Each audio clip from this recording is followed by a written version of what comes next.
Hello, my name is Daniel Fernandez. I am the owner of scienceinhydroponics.com, and today we are going to be talking about fertilizer labels. And more importantly, we will be talking about the accuracy of these labels.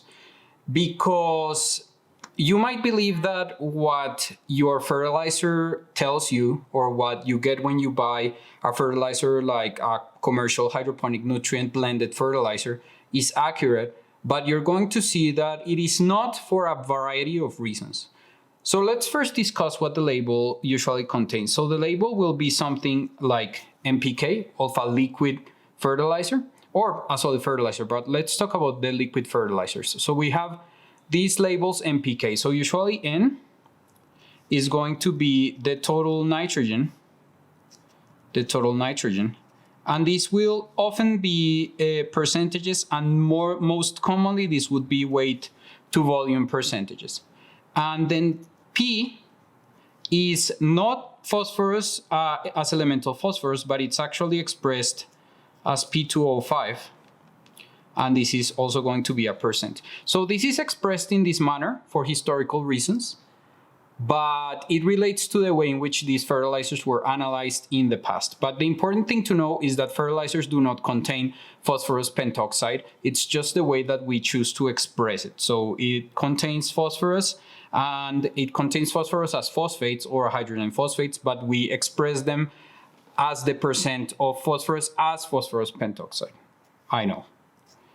And then potassium as potassium oxide, meaning not that our fertilizer contains potassium oxide, but just that we choose to express potassium as potassium oxide. But what we really have in the fertilizer is potassium ions. Okay, so these values that you see in your fertilizer label are what's known as the minimum guaranteed analyses.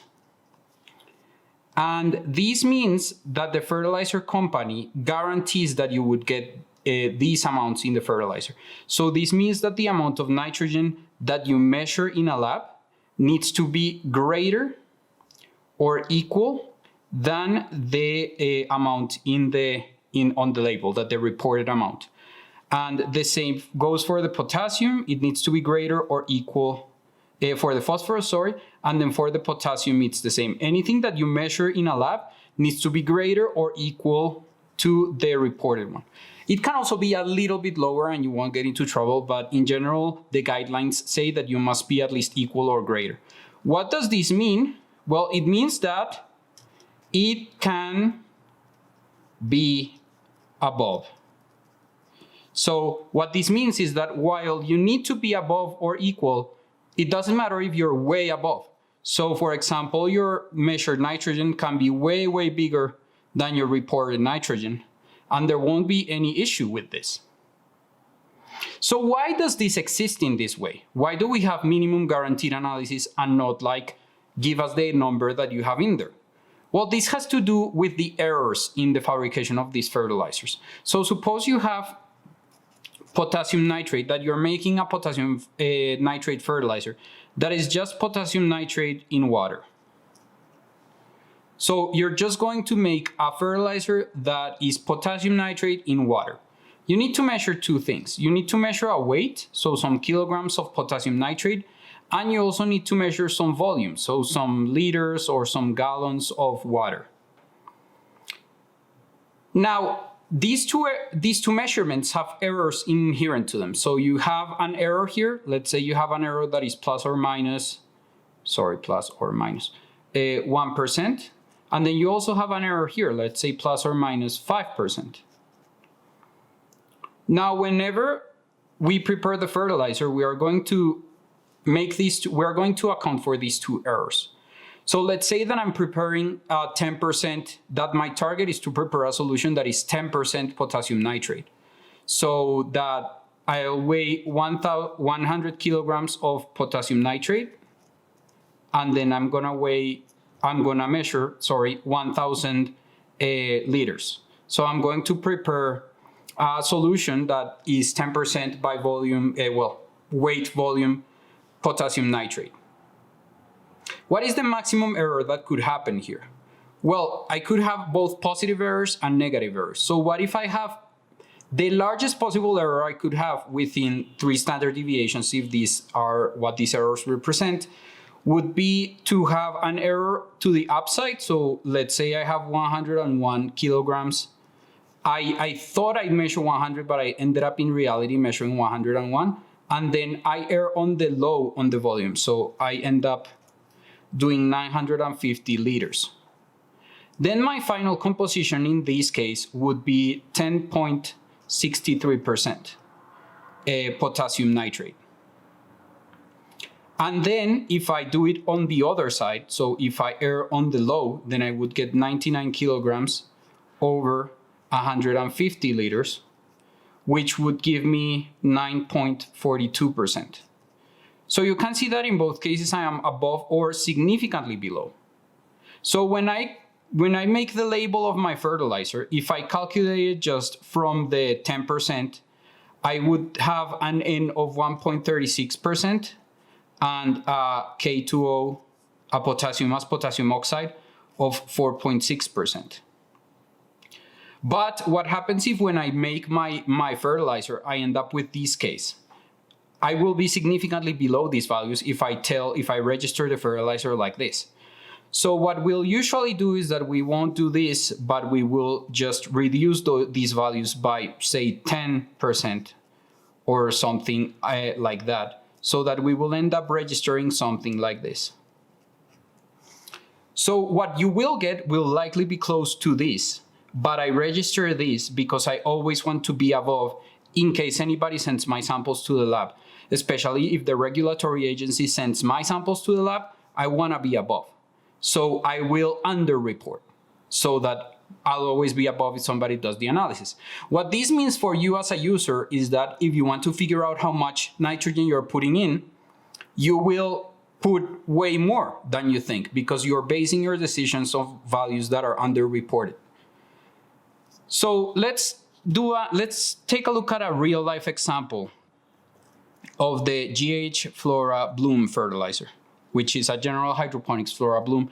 And this is according to the Oregon database from 2015, where they have their registered values as well as the actual measured values in a lab for this fertilizer. Now, let's look at the N, K, P, and magnesium that were either registered or that were measured. So we have that the registered value here is 0, so nothing was measured. So it's nothing was measured here, sorry. So it's not available. Then we have 6% here, we have 1% here, and we have 0.5% here. So these are the registered values. What was actually measured? So we have a 5.9 here. So this measured really closely. Then we have a 1.3 here. And then we have 0.5 here. So you can see that this company chose to register potassium and magnesium pretty accurately, and then this was very inaccurate. So why would a company choose to do that? Because I just told you that because of the errors, you might choose to systematically underreport. But in this case, they reported 2 of these values fairly well, and then 1 is very skewed. Well, the answer is to prevent reverse engineering. Like if you wanted to make this fertilizer yourself and you based yourself off the label, your potassium to phosphorus ratio would be 6 and your potassium to magnesium ratio would be 2, but the actual ratios are 4.5 and 2.6. So this fertilizer will be completely different to this one. So if you base yourself off the label and you try to copy them, then you'll get into a bad result. And we can see this further if we look at the actual salts that we would use to prepare them. Say we want to replicate this fertilizer's reported composition using Epsom salt, potassium, monopotassium phosphate, which is MKP, and SOP, which is sulfate of potash or potassium sulfate. So following the registered composition, we would use 192 grams per gallon, 73 grams per gallon, and 334 grams per gallon. If you prepare a fertilizer in this way, you will reproduce these 3 numbers here. But if we follow the actual measured ones, we would do 192 because the magnesium is the same. But then for the MKP, we would do 94. So it would significantly more. And then for the SOP or the potassium sulfate, we would do 353 grams per gallon. So you can see that this is very different. These amounts are very different from these amounts. So these amounts here, if we did this, we would get this, but we would additionally get something that's not reported here, which is sulfur. Sulfur is not reported here, and we would get a sulfur value of 2.37%. So why is sulfur not reported? So why are they missing to report sulfur? This is basically because they want to keep the magnesium source unknown, and they also want to keep the potassium source unknown. So without sulfur being reported in the fertilizer by the company, we really don't know if they used magnesium sulfate and potassium sulfate. They could have used, they could have used Epsom salt, what we have here, but also they could have used magnesium chloride, or they could have used something else like magnesium acetate. So we don't know. And the same case for the potassium. Did they use potassium chloride, or did they use potassium acetate, or did they use something else like SOP? So we don't know because we don't have the sulfur. So the sulfur would be an important hint about what they actually used. But since we don't have that value, we can't know. And this is why it's very important that if you want to really know what you're putting into your fertilizer, into your fertilizer tanks and giving your plants, you actually need to carry out a lab analysis of these fertilizers, because the reported values only tell you half the story. And in order to really reverse engineer them and figure out what they have so that you know what you're feeding your plants, you do need to make this analysis yourself. Otherwise, you could be making a big mistake, because, for example, we could be adding, we could try to reproduce the reported values using these three salts, but it might not be the case. They might use substantial amounts of magnesium chloride or potassium chloride or some other salts to fulfill these targets. And because we don't have enough information, we cannot reverse engineer this fertilizer solely from these reported values. So I hope you enjoyed this video about fertilizer label accuracy and what you really need to look for when you want to reproduce a fertilizer label. I hope this video was very useful to you. Please remember to like and subscribe. I'll see you on the next video, and bye-bye.